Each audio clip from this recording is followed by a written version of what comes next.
और सबसे पहले बात किसान आंदोलन की। विज्ञान भवन में किसान और सरकार के बीच 5 घंटे तक चली बैठक खत्म हो गई और बैठक में कई बड़े फैसले हुए। सरकार और किसान संगठनों के बीच सभी मुद्दों पर सहमति नहीं बन पाई, लेकिन कहा कि 50% काम तो हो गया।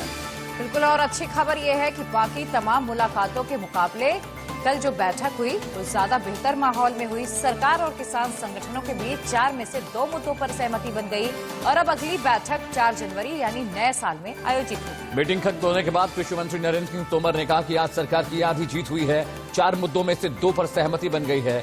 पराली के मुद्दे पर दोनों पक्ष रजामंद हो गए। बिल्कुल, और कृषि मंत्री नरेंद्र सिंह तोमर ने कहा कि बिजली बिल सब्सिडी पर भी सरकार ने किसानों की बात मान ली है। सरकार ने कहा है कि एमएसपी जारी है और जारी रहेगी। सरकार ने यह भी साफ कर दिया कि वो एमएसपी पर लिखित रूप से आश्वासन देने के लिए तैयार है। और इधर बैठक के बाद किसान नेताओं की ओर से भी प्रतिक्रिया आई है। किसान नेता राकेश टिकैत ने एक बार फिर से साफ कर दिया कि जब तक सरकार उनकी सभी मांगे नहीं मान लेती, आंदोलन जारी रहेगा। हालांकि किसानों की ओर से ये कहा गया कि वो बैठक से काफी खुश हैं और बैठक के दौरान मंत्रियों का व्यवहार बेहद पॉजिटिव था।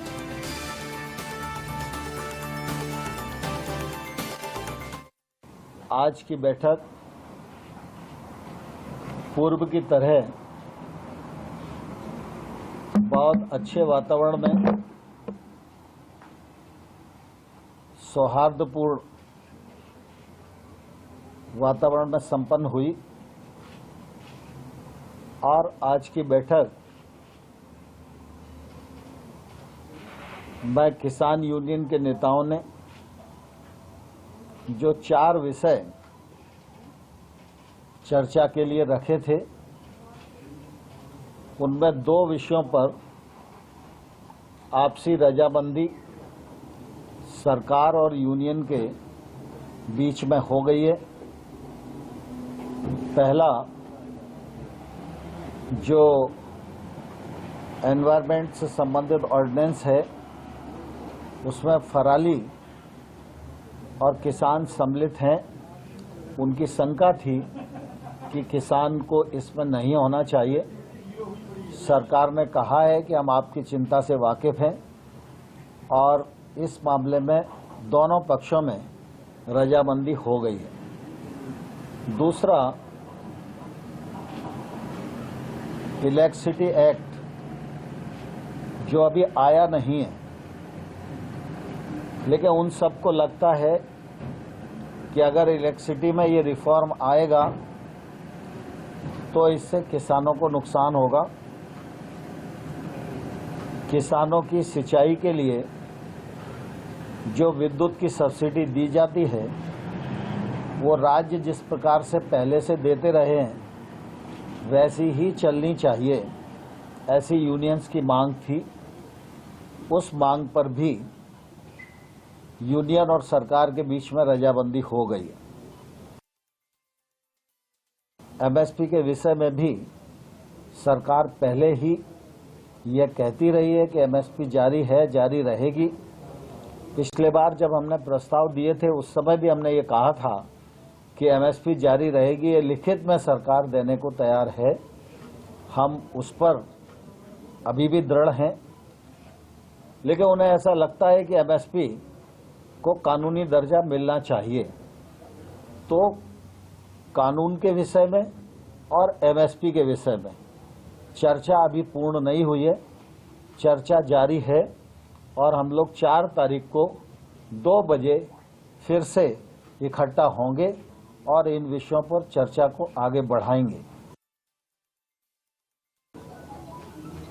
अब आगे की जो बैठक 4 तारीख को होगी, उसमें अगले विषय पर चर्चा रहेगी और मुझे आशा है कि जिस माहौल में यूनियन चर्चा कर रही है और सरकार किसानों के प्रति जिस प्रकार से खुले मन से समर्पित है और प्रतिबद्ध है, विगत 6 वर्षों में नरेंद्र मोदी जी के नेतृत्व में कृषि के क्षेत्र में किसान की आमदनी दोगुनी करने की दृष्टि से और खेती में निजी निवेश बढ़े, इस दिशा में देश के 86% छोटे किसान व समृद्धता की ओर बढ़ें, इस दिशा में जो अभूतपूर्व काम हुए हैं वो सरकार की प्रतिबद्धता को जाहिर करते हैं। किसान आंदोलन पे हैं। हम किसान को सम्मान और संवेदना की दृष्टि से देखते हैं और मुझे पूरी आशा है कि सरकार और यूनियन के बीच में आगे सहमति बनेगी और हम समाधान खोजने में सफल होंगे। इस बात की प्रसन्नता है कि किसान यूनियन के नेताओं ने आंदोलन में पर्याप्त अनुशासन बनाए रखने का एक सफलतम प्रयत्न किया है और आगे भी वो यह प्रयत्न करते रहेंगे, ऐसा मुझे पूरा विश्वास है। मैंने आज फिर पुनः सरकार की ओर से मानवीय दृष्टिकोण को सामने रखकर यह अनुरोध किया है कि सर्दी का सीजन है, इसलिए यूनियंस के लीडर को चाहिए कि जो बहुत बुजुर्ग लोग हैं, महिलाएं, बच्चे हैं, उनको घर जाने के लिए वो आग्रह करें। यह आग्रह भी मैंने उन्हें किया है। और ये बैठक खत्म होने के बाद किसान भारतीय किसान यूनियन के नेता राकेश सिंह टिकैत की प्रतिक्रिया भी सामने आई। उन्होंने कहा, बिजली का प्रस्ताव सरकार ने वापस लिया, बातचीत से किसान खुश हैं। 4 में से 2 मुद्दों पर सरकार ने बात मान ली है। किसान नेता ने कहा कि पूरे समाधान तक धरना जारी रहेगा। बातचीत का माहौल काफी सकारात्मक रहा, शांतिपूर्ण तरीके से धरना जारी रहेगा। मंत्रियों का व्यवहार पिछली मीटिंग के मुकाबले इस बार बेहतर था। इशू थे, पुराली वाला इशू था, जो ये एनजीटी वाले उसमें आता है, ट्रैक्टर वाले इशूज हैं, ये सारे इशू हैं। और जो 3 कानून हैं उनको वापसी लेने की बात थी। एमएसपी का बड़ा सवाल था, तो 2 इशू पे बात हुई और 2 अभी इशू रह रहे हैं हमारे, जो एमएसपी है और जो कानून है, इनको वापसी लेने की बात है। तो ये हो जाएंगे तो 4 तारीख को मीटिंग होगी। 2 इशू हमारे रह गए, एक एमएसपी वाला तो एक ये 3 कानून वाला। ये दोनों इशू पे 4 तारीख को 2 बजे बात होगी। और आज बड़ी पॉजिटिव बढ़िया मीटिंग हुई, अच्छे माहौल में हुई है। उन्होंने हम लोगों का खाना खाया, हमने उनकी चाय पी है। आज अच्छे माहौल में जो मीटिंग हुई है, बड़े सकारात्मक माहौल में हुई है। उसमें 4 मांगे थी हमारी, खेती कानूनों को रद्द करना, एमएसपी और बिजली जो संशोधित बिल है जो प्रस्तावित, उसको वापस लेना, और चौथा है पराली वाला। सरकार ने हमारी 2 मांगे हैं जो मान ली है। बिजली बिल है जो उसको वापस ले लिया गया है, और उसके बाद जो पराली वाला है उस पर कोई जुर्माना वगैरह की प्रोविजन खत्म कर दी गई है, वो भी वापस ले लिया गया। आगे है और 3 कानूनों पे क्या हुआ? एमएसपी और 3 कानून के बारे में सकारात्मक बातचीत हुई है और उसके लिए बात आगे बढ़े। हम 4 तारीख को बैठ रहे हैं, 4 तारीख को इस पर फैसला। सरकार के साथ जी बातचीत हुई है उसका निष्कर्ष आपके सामने आ गया। 4 तारीख को दोबारा मीटिंग होगी। सरकार ने जो बोला है हम उस पर विचार करेंगे, पर हमारा जो 3 कानून रिपील करने का मामला है वो वहाँ का वहाँ खड़ा है। अभी उसके मामले में हम सरकार की कोई बातचीत नहीं मानी, जो ना मानने को तैयार है। जो वो कमेटी बनाना चाहते हम उस पर आश्वस्त नहीं है। माहौल बहुत बढ़िया सी। 2 कानून सरकार ने वापस ले हैं और 2 कानूनों के लिए 4 तारीख मिति हुई है, इसलिए हम लीगल राय लेके 4 तारीख को सरकार के साथ बात करेंगे। और आज का माहौल बहुत बढ़िया था और सरकार ने 2 मांगे हमारी मान ली। सरकार ने इधर विज्ञान भवन में हुई कल की बैठक में सरकार की ओर से किसानों को समझाने की पूरी कोशिश हुई। इस दौरान एक दिलचस्प तस्वीर भी सामने आई है। बिल्कुल, बैठक के दौरान किसान नेताओं के लिए गुरुद्वारे से लंगर आया था, लेकिन केंद्रीय मंत्री नरेंद्र सिंह तोमर और पीयूष गोयल ने भी किसानों के साथ लंच ब्रेक में लंगर खाया। इसके जरिए सरकार की तरफ से अच्छा संकेत देने की कोशिश हुई। और देखिए, ये तस्वीरें दिखा रहे हैं आपको। देखिए, इन तस्वीरों में पीयूष गोयल और नरेंद्र सिंह तोमर किसानों के साथ लंगर खाते हुए दिखाई दे रहे हैं। हालांकि इससे पहले जब मीटिंग होती थी, सरकार की ओर से जो लंच किसानों को ऑफर किया जाता था, किसान उसे ठुकरा देते थे और अपना ही लंगर खाते थे। और देखिए, कल एक अच्छा जेस्चर दिखाने की कोशिश की गई पीयूष गोयल और नरेंद्र सिंह तोमर की ओर से। और अब देखिए, केंद्र सरकार को उम्मीद है कि किसानों के साथ बातचीत के जरिए रास्ता निकल जाएगा। केंद्रीय रक्षा मंत्री राजनाथ सिंह ने कहा कि एमएसपी को लेकर किसानों को भ्रमित किया जा रहा है। किसान भाइयों से सम्मान व्यक्त करते हुए कहना चाहता हूं कि आप बैठिए, तीनों बिलों को लेकर क्लास बाय क्लास डिस्कशन करिए। आपको कहीं लगता हो और बड़े एग्रीकल्चरल एक्सपर्ट्स को साथ बैठाने की, उनको भी बैठाइए। सरकार आपके साथ बातचीत करने को तैयार है। कम से कम इतना तो मैं ये कह सकता हूं कि राहुल जी आयु में तो मुझसे छोटे हैं, लेकिन कृषि के बारे में उनसे मैं ज्यादा जानता हूं, क्योंकि किसान मां की कोख से ही पैदा हुआ हूं। इसलिए जिस मां की कोख से पैदा हुआ हूं और जिस वर्ग में पैदा हुआ हूं, मैं किसान का बेटा हूं, तो कम से कम किसानों के हितों के प्रतिकूल हम लोग कोई काम नहीं कर सकते। पहले मैं दुनिया के किसी भी देश के प्रधानमंत्री के बारे में कहना चाहूंगा कि भारत के आंतरिक मामलों में बोलना बंद करें। भारत को किसी के हस्तक्षेप की जरूरत नहीं है। हम लोग आपस में बैठकर समस्याओं का समाधान करेंगे। यह भारत का आंतरिक मामला है। दुनिया के किसी देश को भारत के आंतरिक मामलों में बोलने का कोई हक नहीं है। भारत ऐसा वैसा देश नहीं है जो चाहे वो बोल दे। अब इसे मिनिमम सपोर्ट प्राइस का जहां तक सवाल है, अब पिछली सरकारों ने भी मिनिमम सपोर्ट प्राइस हर वर्ष बढ़ाई है, कभी नहीं बढ़ाई है, लेकिन आप देखिए उस रेशियो में हमारे प्रधानमंत्री ने कितनी बढ़ाई है। मिनिमम सपोर्ट प्राइस पर जितनी परचेज पहले होती थी और अब कितनी हो रही है, कितने सारे आइटम्स की हो रही है, आंकड़े उठाकर देखिए तो पूरी तरह से बात साफ हो जाएगी। हालांकि इस बीच किसानों को लेकर सियासत भी गर्म हो रही है। दिल्ली में यूथ कांग्रेस ने कृषि कानून के खिलाफ मशाल जुलूस निकाला। कांग्रेस खुलकर किसान आंदोलन के साथ खड़ी दिखाई दे रही है। बिल्कुल, और राहुल समेत कांग्रेस के तमाम दिग्गज नेता लगातार सरकार को घेरने की कोशिश में जुटे हैं। मशाल जुलूस निकालकर कांग्रेस ने एक बार फिर सरकार पर जमकर हमला बोला।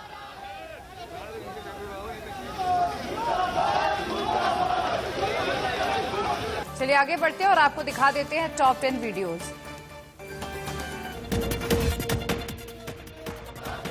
दिल्ली हरियाणा के टिकरी बॉर्डर पर किसानों ने अर्धनग्न होकर जोरदार प्रदर्शन किया। किसानों ने केंद्र के खिलाफ नारेबाजी की और कृषि कानून वापस लेने की मांग की।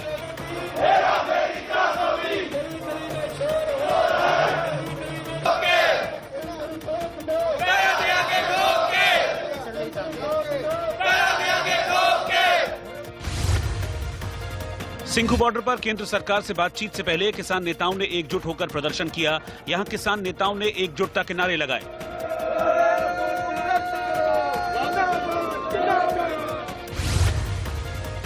दिल्ली उत्तर प्रदेश के गाजीपुर बॉर्डर पर भूख हड़ताल पर बैठे किसानों ने अपनी मांगों को लेकर प्रदर्शन किया। किसानों ने एक बार फिर से सभी कृषि कानूनों को वापस लेने की मांग दोहराई।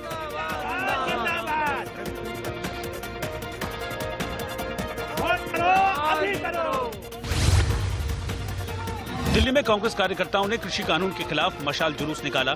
कांग्रेस ने केंद्र से एक बार फिर सभी कृषि कानून वापस लेने की मांग की।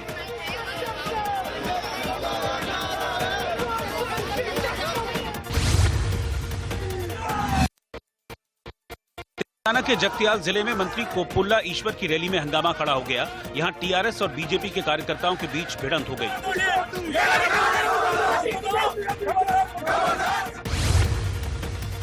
पश्चिम बंगाल के हावड़ा में टीएमसी कार्यकर्ता की हत्या के बाद बवाल खड़ा हो गया। यहां गुस्साए लोगों ने तोड़फोड़ और आगजनी की।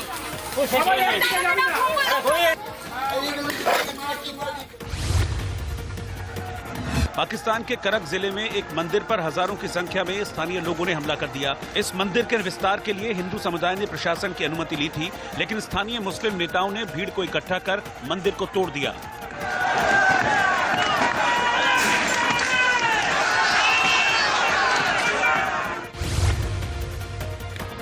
उत्तर प्रदेश में कानपुर के चौबेपुर इलाके में चोरी के नाबालिग आरोपी की दुकानदार ने जमकर पिटाई कर दी। डर की वजह से पीड़ित ने थाने में शिकायत नहीं की। दूसरी ओर ये वीडियो सोशल मीडिया पर वायरल हो गया।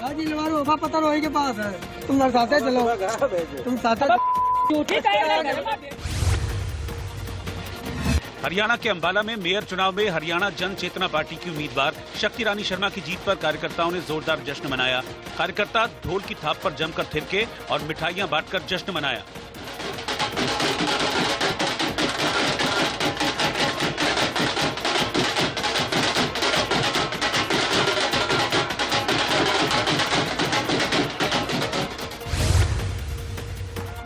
जम्मू कश्मीर में श्रीनगर के सीआरपीएफ के आरटीसी सेंटर में शहीद जवान बेत्रापाल सिंह को श्रद्धांजलि दी गई। एएसआई बेत्रापाल सिंह गांदरबल जिले में आतंकी हमले में शहीद हो गए थे।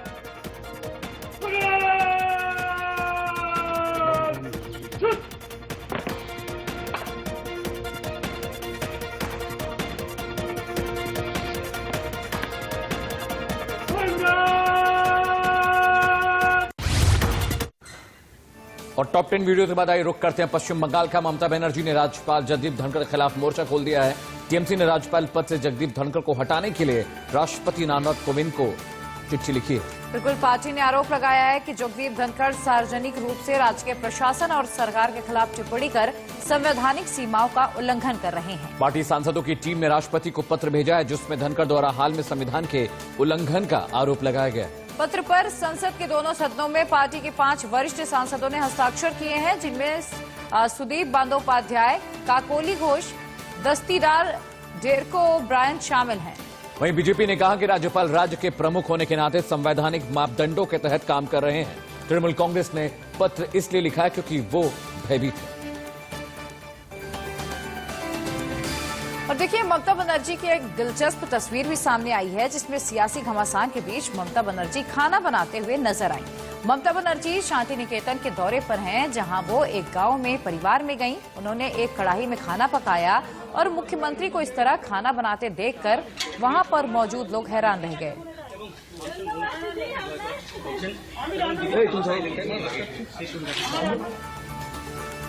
इधर बिहार में एनडीए में तनातनी की खबर के बीच आरजेडी नेता के एक दावे से माहौल गर्म हो गया है।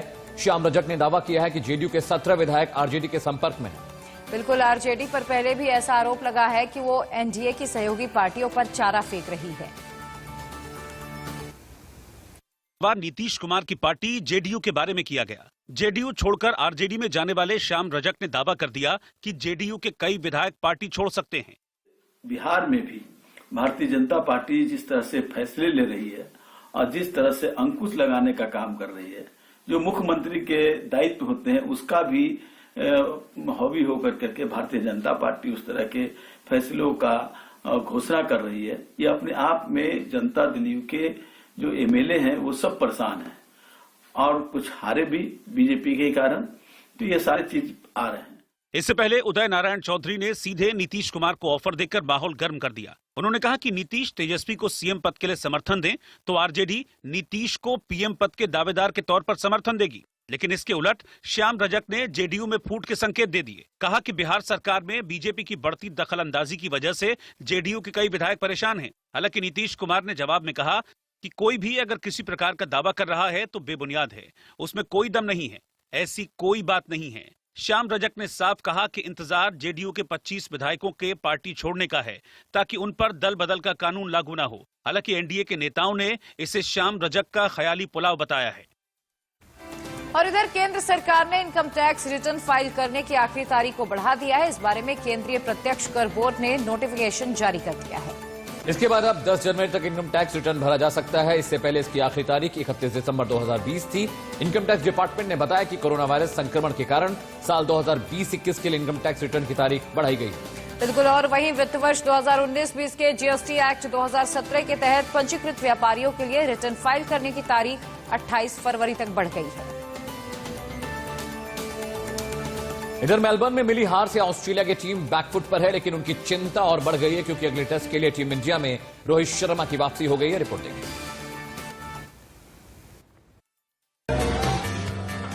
आ रही है बड़ी खबर। कंगारुओं को सता रहा है अब नया डर। अपना क्वारंटीन खत्म कर रोहित शर्मा टीम इंडिया के साथ जुड़ चुके हैं। 14 दिन के वनवास के बाद आखिर वो दिन आ ही गया जब रोहित शर्मा अपनी टीम के साथियों से मिले। To 5 bowlers about Rohit, he joins the team tomorrow, so we'll have a chat with him to see where he is placed, physically, because he's been in quarantine for the last couple of weeks. Melbourne में Australia को पीटने के बाद वैसे तो team India को तीसरे test के लिए सिडनी पहुंचना था, लेकिन अब टीम 4 जनवरी को सिडनी जाएगी। इसीलिए रोहित 30 दिसंबर को मेलबर्न में ही अपनी टीम से जुड़े।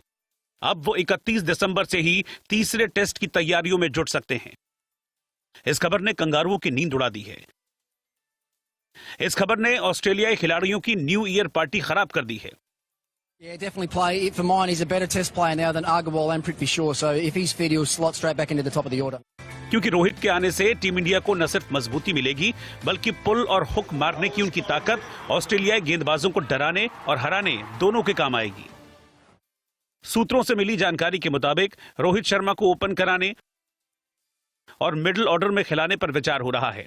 पिछली बार जब रोहित ऑस्ट्रेलिया में खेले थे तो उन्हें मिडिल ऑर्डर में ही जगह मिली थी। विराट के जाने के बाद जो जगह खाली हुई थी, रोहित उसे पूरा कर सकते हैं। इसीलिए तो शर्मा जी की टीम से जुड़ने वाली खबर ने ही ऑस्ट्रेलियाई खेमे में खलबली सी मचा दी। ऊपर से कंगारुओं के खिलाफ उन्हीं की धरती पर रोहित के रिकॉर्ड भी इतने शानदार हैं कि रोहित अब मौका मिलते ही वही प्रदर्शन दोहराने को बेताब हैं। यानी यही वजह है कि भारतीय कप्तान के चेहरे पर एक अलग ही मुस्कान है।